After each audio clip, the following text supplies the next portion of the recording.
إياك نعبد وإياك نستعين میرے بنیر کے باشعور نوجوانوں، بزرگوں اور بچوں،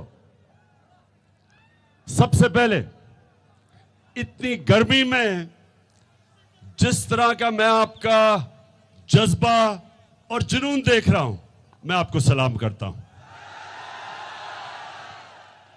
میرے تو 21 سال کھیلوں کی گراؤنڈوں کے اوپر گرمی کی عادت پڑ گئی، لیکن میں آپ کو مانتا ہوں کہ اس دوپہر کی گرمی میں اس طرح آپ جڑے ہوئے اور ساتھ ساتھ کھڑے ہیں، میں آپ کے جذبے کو پھر سے خراج تحسین پیش کرتا ہوں۔ اچھا، میرے بنیر کے باشعور لوگوں،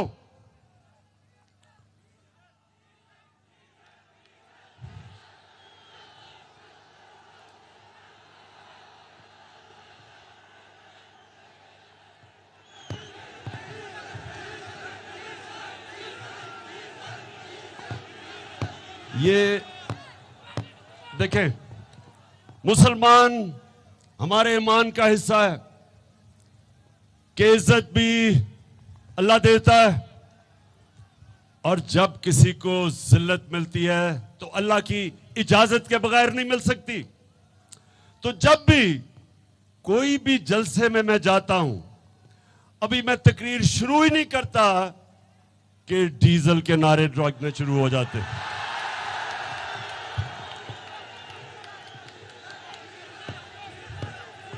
فضل الرحمان، آپ کبھی بھی تو آرام سے بیٹھ کے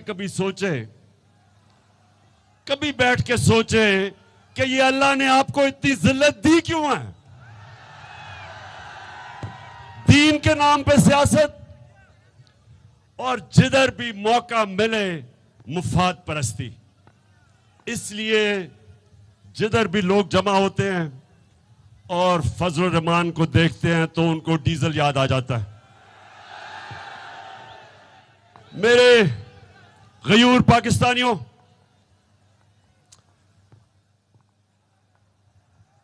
کیونکہ یہاں بنیر کے لوگ ایسے ہیں جو باہر کام کر کے، محنت کر کے پاکستان میں پیسہ بھیجتے ہیں، وہ سمجھتے ہیں کہ دنیا میں اس وقت حالات کیا ہیں، اور وہ بیرون ملک پاکستانی خاص طور پہ سمجھتے ہیں کہ جس قسم کی بیرونی سازش کے تحت یہ امپورٹڈ حکومت ہمارے اوپر مسلط ہوئی، کبھی بیرون ملک پاکستانیوں نے اس طرح کے احتجاج نہیں کیے۔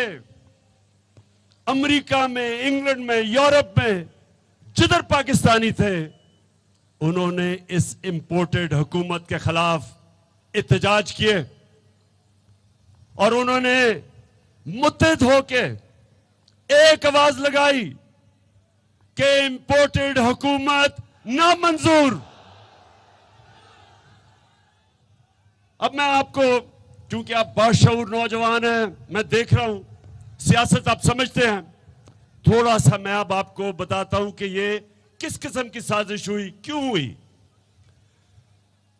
ہندوستان اور اسرائیل، یہ وہ دو ملک ہیں جو سب سے زیادہ چاہتے ہیں کہ پاکستان کمزور ہو اور ٹوٹے، اور ان کے ساتھ مجھے افسوس سے کہنا پڑتا ہے کہ امریکہ بھی، وہ بھی نہیں دیکھنا چاہتا ایک مضبوط پاکستان۔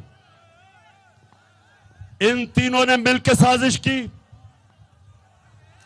جب ہماری حکومت گرائی گئی، نوجوانوں غور سے سنو، جب ہماری حکومت گرائی گئی تو خوشیاں کدھر بنی؟ ہندوستان میں، ہندوستان کے اخباروں میں، میڈیا پہ ایسے خوشی ہوئی کہ جس طرح شہباز شریف نہیں تھا، شہباز سنگھ تھا۔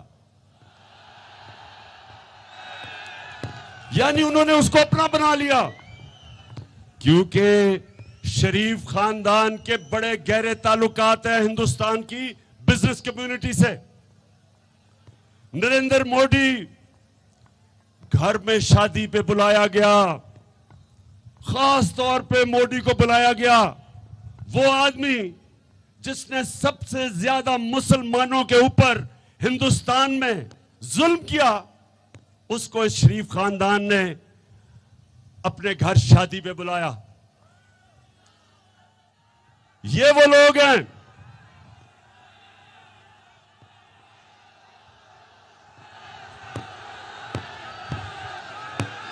یہ شریف خاندان. جب نواز شریف ہندوستان گیا تو کشمیر کے حریت لیڈر سے نہیں ملا, کیونکہ نریندر موڈی ناراض ہو جاتا.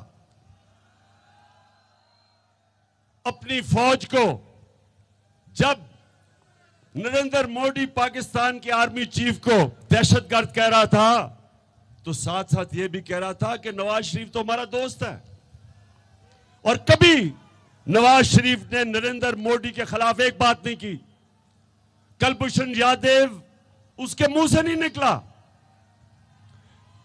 اور یہ وہ لوگ ہیں جو آج ہندوستان سمجھتا ہے کہ ان کی ایک ایسی حکومت آ گئی کہ بس اب پاکستان کنٹرول میں آ گیا. دوسری طرف آصف زرداری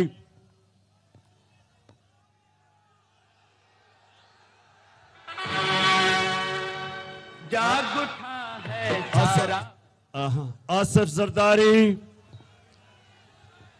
اس ملک کی بہت بڑی بیماری,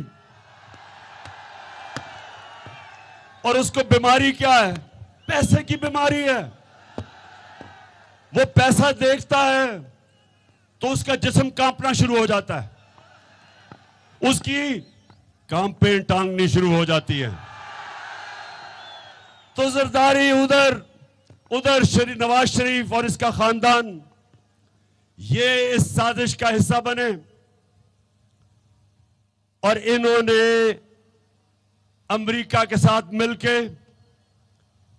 ان کے ایک ڈونلڈ لو, ان کے ایک انڈر سیکرٹری آف اسٹیٹ نے پاکستان کے ایمبیسڈر کو حکم کیا کہ عمران خان کو وزارت عظمیٰ سے ہٹاؤ, نہیں تو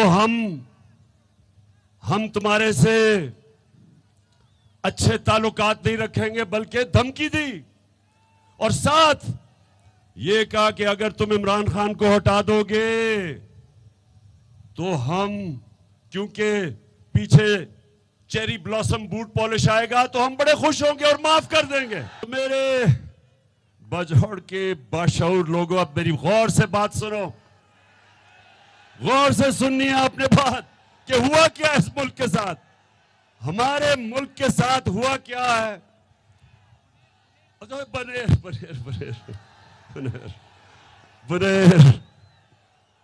بنیر ماشاءاللہ بڑے باشعور لوگ ہو ماشاءاللہ. ایک ایک چیز جانتے ہو, ایک ایک چیز میں نوٹس کر رہا ہوں, جو میں باتیں کہہ رہا ہوں آپ کو سمجھ آ رہی ہے. اچھا اب سنیں ہوا کیا. پھر ان کو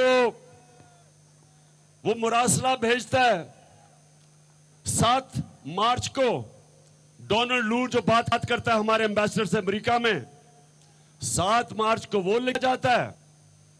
8 مارچ کو عدم اعتماد کی تحریک اسلامی میں داخل ہوتی ہے, اور دیکھتے دیکھتے ہمارے جو اتحادی ہیں ان کو بھی یاد آ جاتا ہے کہ اوہو تحریک انصاف تو بڑی بری پارٹی ہے. اور ساتھ لوٹے بھی 20 لوٹے غائب ہو جاتے ہیں. تو اب ذرا سنیں, میں تب کہتا رہا کہ یہ پاکستان کی قوم کے خلاف سازش ہے. میں نے ہر جگہ کا مراسلہ دکھایا, اسمبلی میں, نیشنل سیکورٹی کمیٹی میں, کاؤنسل میں. صدر پاکستان عارف الوی نے پاکستان کے چیف جسٹس کو خط لکھا کہ یہ ہمارے ملک میں مداخلت ہوئی ہے, سازش ہوئی ہے, اس کے اوپر انویسٹیگیشن ہونی چاہیے. ابھی تک تو کچھ ہوا نہیں, لیکن اب دیکھیں کہ عوام سے کیا ہوا ہے. میں ذرا اب آپ کو میں بتاؤں کہ آپ سے ہوا کیا ہے. سنیں, ہمیں بڑا شور مچایا جی, تحریک انصاف نے مہنگائی کر دی, ہر روز مہنگائی کریں, ٹی وی پروگرام دیکھیں تو وہاں کہ جی مہنگائی ہے. جو اپوزیشن کا اسمبلی میں منہ کھولے وہ کہ مہنگائی ہے. وہ کانپیں ٹانگنے والا بلاول, اس نے لانگ مارچ کر دی سندھ سے کہ مہنگائی مارچ ہے جی, لوگوں قتل ہو گیا, معاشی قتل ہو گیا.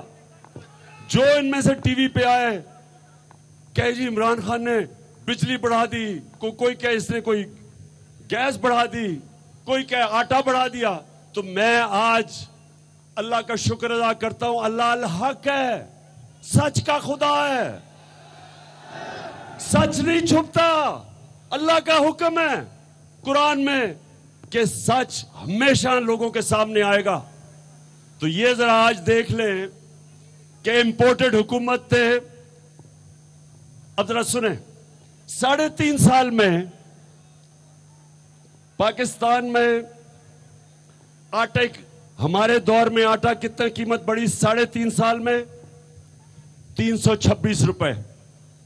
20 kg کا جو آٹے کا تھیلا ہے ہمارے دور میں وہ بڑا 326 روپے 3.5 سال میں. 2 مہینے میں, ان کے دور کے 2 مہینے میں آٹا کتنا بڑا؟ 422 روپے.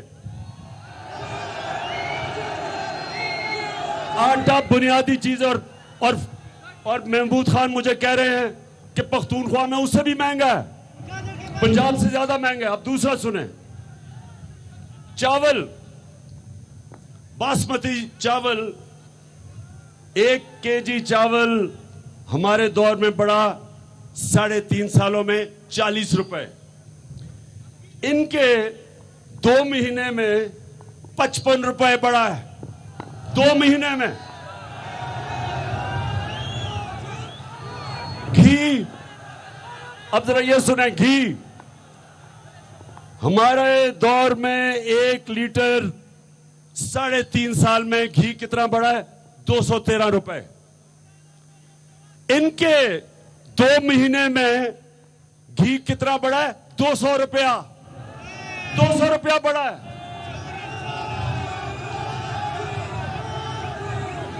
200 روپے پر kg. ہاں kg. اچھا جی آگے آ جائیں. سبزیاں اور پھل ہمارے دور میں 1 kg سبزیاں اور پھل 1 kg ہمارے دور میں 3% بڑھے. ان کے 2 مہینے میں 27% بڑھے. آگے آ جائیں. اب ذرا یہ سنیں, پٹرول 1 لیٹر ہمارے 3.5 سال میں 56 روپے 90 پیسے بڑھا. 3.5 سالوں میں. ان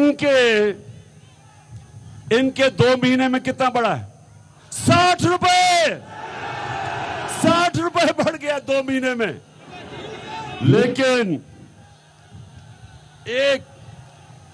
ایک لیٹر فضل الرحمان کتنا بڑھا ہے؟ ہمارے زمانے میں 1 لیٹر فضل الرحمان 50 روپے 70 پیسے بڑھا ہے.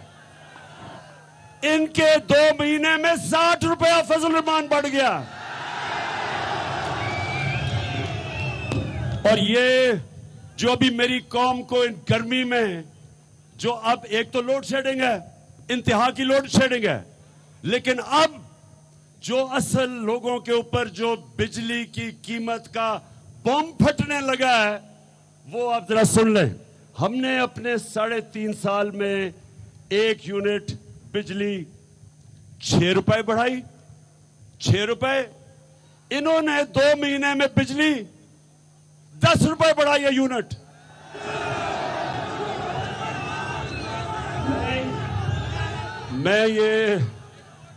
میں یہ اس لیے اپنی قوم کو بتا رہا ہوں کہ یہ جو تیل اور ڈیزل یہ ہم نے بھی بڑا ہمارے اوپر بھی آئی ایم ایف نے پریشر ڈالا تھا.